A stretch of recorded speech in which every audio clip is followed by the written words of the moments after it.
Muraho neza nshuti bakunzi ba Rwanda Real Estate, amazina ni Turatimana Idi, YouTube channel ni Rwanda Real Estate. Umunsi rero turi ahantu bita Kibagabaga, tugiye kwereka inzu iri kugurishwa ku giciro cya $550,000 y'amafaranga y'u Rwanda. Inzu yacu igizwe n'ibyumba bitandatu ndetse na toilette 7, ibikoni 2 ndetse na rooftop. Reka rero tubatembereze iyi nzu yacu, tugende tubereka ubwiza bwayo. Hanyuma ni inzu ebyiri ariko turabereka inzu imwe kuko zose zirasa. Reka tubereke uburyo inzu zacu zimeze. Ni inzu nziza, ndabizi murazishima, ndabyizeye. Reka dukomeze tubereke uburyo inzu yacu imeze.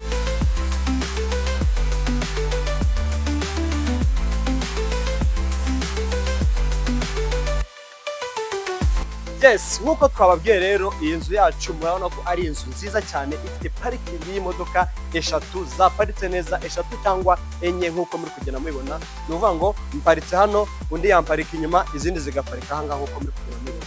Hanyuma jardin murabona ko ifite akajardin keza cyane, nikamara gufata murabona ko ari ibintu bizaba biri class. Nababwiye ko ari inzu ebyiri, ni iyi ngiyi ndetse n'iyi ngiyi. Nuravuga ko turabereka inzu imwe bitewe n'ukuntu umwanya uba ungana. Ni inzu rero nziza cyane ku giciro cya $550,000 y'amafaranga y'u Rwanda. Iyi nzu yaba iyawe. Ni inzu iri muri neighborhood nziza cyane, inzu iri class, ni inzu nziza cyane, inzu iri white, ni inzu nziza. Reka dutemberane muri iyi nzu murebe uburyo imeze. Tugeragera ahangaha urahita guhura n'uyu muryango mwiza cyane, uru rugi rwiza ruri sliding ndetse n'irwa rugi rwa aluminium.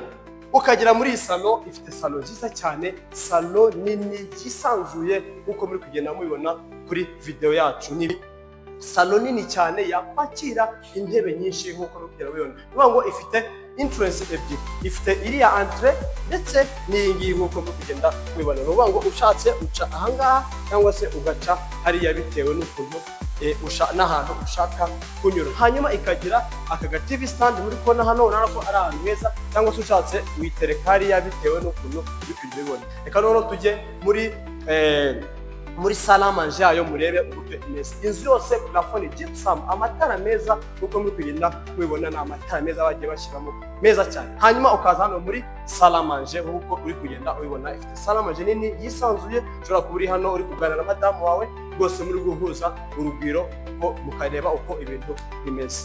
Igikoni cyo ni cyiza cyane, urabona ko ifite igikoni, utubati twiza. Nababwiye ko ifite ibyumba 6, toilette 7, ibikoni 2 ndetse na rooftop. Nuvuga ngo iyi nzu yacu uburyo imeze, nuvuga ngo iki gice ni igice cyo hejuru, hanyuma hasi hakaba cave ifite ibyumba 2 ndetse n'igikoni cyiza cyane. Turagenda byose tubereka uburyo ibintu bimeze cyane. Reka noneho tumanuke tujye tubereka uburyo ibintu bimeze. Yego, iki gice rero ni cya kinini nababwiye yuko gifite icyumba kimwe ahangaha ni kuri ya ground floor. Nababwiye ko inzu igizwe n'ibice bitatu. Hari ground floor, akaba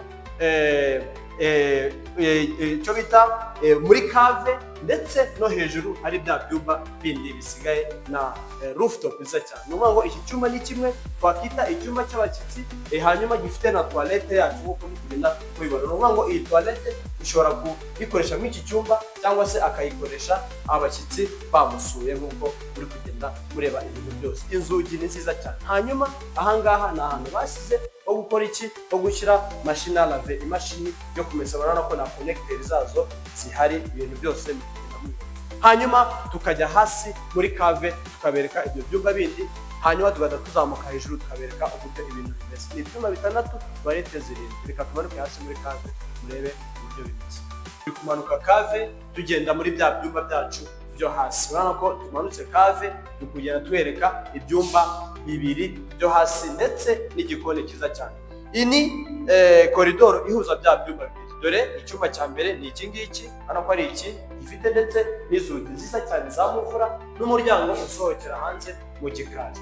Tukava ahangaha tugahita tuza muri iki cyumba cya kabiri, nacyo cyiza cyane kinini. Urabona ko ari icyumba cyisanzuye, nacyo gifite umuryango usohokera hanze. Hanyuma bigasavingwa n'iyi toilette. Urabona ko ifite toilette yabyo ibisavinga ibyumba 2 mu kugenda mureba uburyo ibintu bimeze. Hanyuma tugahita tuza ahangaha mw'iki igikoni bagiye kwestaramo, igikoni cyiza cyane ndetse na stock yacu. Urabona ko bagiye kwestaramo igikoni ndetse na stock yacu mu kugenda mubibona. Hanyuma mu gikari ho turaza kuhajya, turacyafite umwanya wo kuza kuhajya mu gikari turi kubikomeza. Noneho reka tuzamuke tubereke ibyumba 4 bisigaye hejuru ndetse byiza cyane.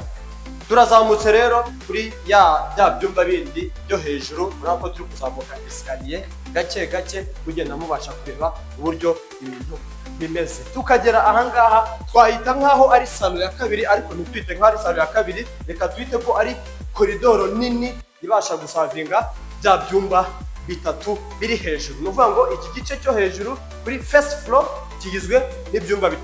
Hariho master bedroom ndetse n'ibindi byumba 2 twakwita ngo ni iby'abana. Ni ukuvuga ngo ni ibyumba 3 biri kuri first floor. Reka noneho duhere kuri chambre principale, ariyo ihiga byose. Urabona ko ari icyumba kinini kisanzuye, kinini cyane rwose kisanzuye, gifite ndetse n'akabalko keza kanini cyane kisanzuye. Uko muri kugenda mubibona, ni inzu iri ahantu heza cyane muri quartier iri class, iyi quartier nziza cyane. Urabona ko ifite terrasse nini cyane yisanzuye. Hanyuma tukaza muri toilette yayo, toilette nziza cyane. Urabona ko ari toilette yisanzuye cyane rwose, ubona ko ari ibintu byiza cyane. Urabona ko ari ibintu biri class, iyi toilette nziza ndetse na douche ifungwa. Urabona ko ari ibintu byiza cyane. Ndamutse ndahangaha urabona ko ari ibintu rwose ubona bigaragara neza cyane, ndetse bikagira n'amashawa meza. Urabona ko ari ibintu byiza cyane biteye amabengeza, ni ibintu byiza cyane. Hanyuma tukazamuka kuri bya byumba byo hejuru byegeranye na ya rooftop. Reka dukomeze hejuru tubereke uburyo bimeze. Turazamutse rero tugeze kuri cya cyumba cyo hejuru, nacyo gifite toilette yacyo. Urabona ko ari icyumba kinini cyane gifite toilette ndetse n'ahantu heza rwose ho gukora iki, ho kuruhukira kuri rooftop. Reka tubereke rooftop yayo nziza cyane ibasha kuguha view ya Nyarutarama, view y'ahantu heza cyane rwose hitegeye. Ni inzu nziza cyane rero. Uduhamagaye kuri izo nimero muri kona muri screen, mukatwandikira twabasubiza twabageza kuri iyi nzu. Iyo udashimye iyi ngiyi tubereka n'izindi, kuko tuba dufite ama option atandukanye. Mumpamagare rero kuri iyo nimero yacu. Amazina ni Turatimana Idi, YouTube channel ni Rwanda Real Estate. Ujye mwibuka gukanda subscribe, like, share na comment. Murakoze, murakagira Imana n'amafaranga.